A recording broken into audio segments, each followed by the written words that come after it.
Well, welcome, Motion Picture and Television Fund. We're so excited to have you join our 60th anniversary 60/60 tour. It's really exciting to have you here. And I just have to congratulate you because you're celebrating your 100th anniversary. And what an achievement that is for all of the residents and care and housing that you've provided for so many decades. Just incredible. So thank you. And Bob, your leadership there also is incredible. So thank you for that as well. So why don't we start with you, Bob? Why don't you tell us a little bit about yourself and a little bit about Motion Picture and Television Fund? Sure. Thank you, Jeannie, for having us on. Thank you, Jack. So I'm the luckiest guy in the world because in the, I guess you call it the third phase of my career, after two phases in the entertainment business and academia, I found myself as the CEO of this incredible organization. Well, we have a big ambition to rebuild a lot of our campus. We built this campus out starting in 1941, and a lot of the campus was built in the early 40s and could really use some freshening. And we have the ability to add some density to the property and bring more retirees onto our campus. So we're certainly looking forward to that. So Tom, what a great lead into you. Wow, that was really remarkable. I'd love to hear more about your work, about where you were in the 60s, what you were doing, and maybe what you look forward to over the next 10 years. All right, we're in the 60s, I was surrounded by nuns. I was in grade school, a parochial grade school in my hometown. So yeah, I was just building guilt and trauma that I would deal with in my adult life. We went to the same Catholic school. Yeah, I know. I got the same. I have the same bruises on my hands from kneeling on my knuckles. Yeah. One little fact I don't think many people know about me and MPTF is that I actually handed Mary Pickford the shovel for the groundbreaking. I just had a lot of work done. So I actually, while I was in high school, I had my first contact with MPTF from my hometown in Haverhill, Massachusetts, when I got the urge to interview one of the surviving Three Stooges. So I called information, I got a number. It wasn't the Larry Fine who I wanted to talk to, but they knew where I could find him at the Motion Picture Television Fund. I called there 16 years old with a little cassette tape recorder, heart beating like a jackhammer, and got to talk to Larry of the Three Stooges, who then proceeded to give me Moe's home phone number. Oh, a 16-year-old, you were dying. Yeah, that's street cred. I credit MPTF with starting my broadcasting career, really. And so any payback, any karmic payback that I can offer to MPTF is more than worth it. And over the next 18 months, I talked to Larry and Mo about a half a dozen times. I would just, if I just wanted to see how they were doing, I'd give a call to MPTF and they'd put Larry on. And the last time I talked to him, as a matter of fact, was about a month before he passed. And he was at MPTF. There are some great pictures of Larry at the various functions that would be held for the residents, costume parties and things of that nature that he was very involved in. It really gave me a window into the support that he got during a health crisis from MPTF, because, actors of that era, residuals didn't happen. Yeah, it just didn't happen. So, people who think actors like the Three Stooges must have been really, really wealthy, that's not the reality of what life was like for them. And as Bob alluded to, even nowadays, and certainly as we're dealing with the repercussions of the pandemic, it's a tenuous existence to be in this business for so many people. And MPTF is one great organization that provides, as Bob said, a safety net or a shovel behind the elephant. Currently 65, so I'm not yet 100. I've passed the 60 mark, so I'm moving past one organization and towards the other.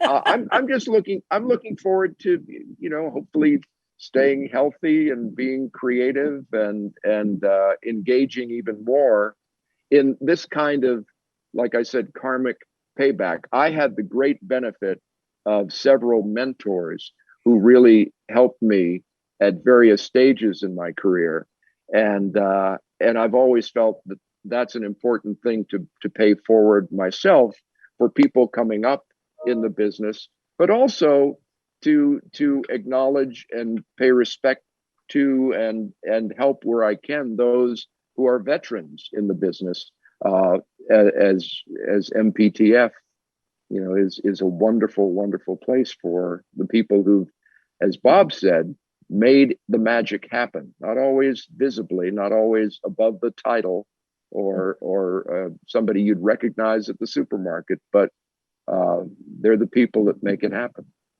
Well, I just wanted to say that I'm one of the gypsies that Bob was talking about. And in the 1960s, in order to get out of the house, you had to either be a wife or a secretary or a nurse, to leave. And I didn't want any of those. So I became a flamenco dancer. Oh my gosh. That is too. That's how I started my career at a very young age. And I was able in the 60s to travel all over the United States and in Europe too. And so that was my life. And from there, I segued into acting from the dance. It's funny because I can visualize these old Elvis videos where he's surrounded by the flamenco dancers. Yeah, exactly. In fact, the movie Around the World in 80 Days was my first job with him, and I was on the sidelines. I think I was 17 years old, and that was wow. a magnificent. Do you have any pictures? Do you have any pictures of that? I have the video that can be in iTunes, trying to go from agent to agent and to get jobs. And one of the things was you had to go to make a telephone call. You had to go to a telephone booth. Yeah. You had to have the exact change. And if the booth was taken, was destroyed, then you were lost and you had to go up another street in New York and down this street and that street, and to know what every hotel would allow you to use their telephones. And so that was one of the horrible things about the 60s. But I just want to say something about MPTF also. And it's a miracle to me that I'm there, because now I'm going to be 85 and I have friends around me, and I have people I can talk to about the old days and people that I can talk to about today, the caregivers and the staff, and Bob, who is always available to all of us, no matter how horrible we want to talk to him. He's always there. And so when my husband passed away, I was lucky enough to get into the motion picture home. And I am eternally grateful, because it's given me a new life and new friends. And I'm learning all the time now. Well, I came to MPTF on the back of my husband. I was a non-pro, what they call a non-pro. Didn't know a thing about the industry, really. Met a few movie stars here and there, of course, but I didn't even know who they were. Half the pictures that are of the movie stars here on our walls, I couldn't identify when we moved in. And I didn't have any friends who were in the industry. I had my own career that I pursued as my husband was pursuing his. And my husband was really worried, that I wasn't going to fit in. I didn't think too much about it, but until we got here, and I suddenly realized, oh my gosh, there's really nobody here I've met so far that I have anything in common with. But honestly, by the end of a couple of months, I had met everybody here in the cottages. Oh my gosh, they're so friendly and so encompassing and so anxious to meet you because everybody's in the same boat. 6 months when, believe it or not, MPTF gave me a studio on my own. For your painting? Yes, for painting. So tell us about your painting. I load all my stuff in there, my easels and my materials and my paints and my big art table and everything went in there. And it was like heaven, So I've been working there in the afternoons, and then you can go to the gym. Physical therapy is right here on the campus if you have an ache or a pain. I can't tell you how much we love it. It is really just like being home. It's just wonderful. And my kids love it. Sally, you're missing one other thing about your life there. What? You're a teacher. Oh, yes, I'm a teacher. My gosh, I forgot about that. Yes. They came up to me and asked me if I'd like to teach a class. Well, of course, I'd love to teach a class. Oh, that would be heaven to me. So I did start to teach a class. The people in the class are probably younger than I am. I'm going to be 90 next year. So they're probably younger than I am, right? 90? 90. Did you say 90? 90. Tell me, what kind of painting do you do? I do mixed media. Mixed media at this point, a lot of collage. And anything that comes my way, I stick it into a painting. My daughter came home one day. She said, I think that's going to happen anyway, because we have more and more minorities in the business. Yeah. I think it would enrich us. It's always wonderful to have different cultures intermingle with different cultures. Absolutely. Yeah. So I'm looking forward to that happening. Amen to that. Yeah. And I'd like to see some younger people here too. Honestly and truly, these are going to be your friends for the rest of your life. So I think it's a smart idea to move in, excuse me, when you're younger rather than when you're in your 80s, which is when we moved in. Because first of all, you have the energy, you energize the campus and you draw from the energy that the campus has. I think we'd find more classes, we'd find more residents being volunteers perhaps in teaching. I think it would vitalize us. Yeah. That's very interesting, because I think when Tom and I are what I call in the 55 club. We were born in the same year. Right, that's right. 55 club. When I think of living another 40 years, you can imagine moving to a new place. I mean, when you think about it, like you just described, you can imagine that if you're going to be somewhere. My mom died at 99 and not nearly as healthy as either of you, although she was quite healthy for a very, very long time. She drove a tractor till she was 93. Wow. So, still got around.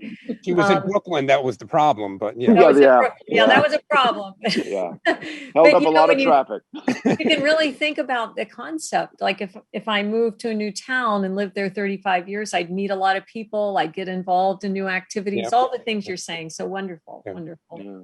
And listening to Kay and Sally and Bob, I think they epitomize really what MPTF is all about, because you've got this intersection of opportunity and creativity. Yes. And when you're standing at that intersection, age fades away. That's right. It really does. It really does. It really is. And you don't have to participate in everything. Each of you have a conversation with, visit your own areas of interest and get to know you better. So thank you so much, each of you. Really great to have you here. Thank you, Jeannee. A pleasure. Thank you. It's been a pleasure. The door is always open for you to visit. We'd love to see you. Yes, we'd love to.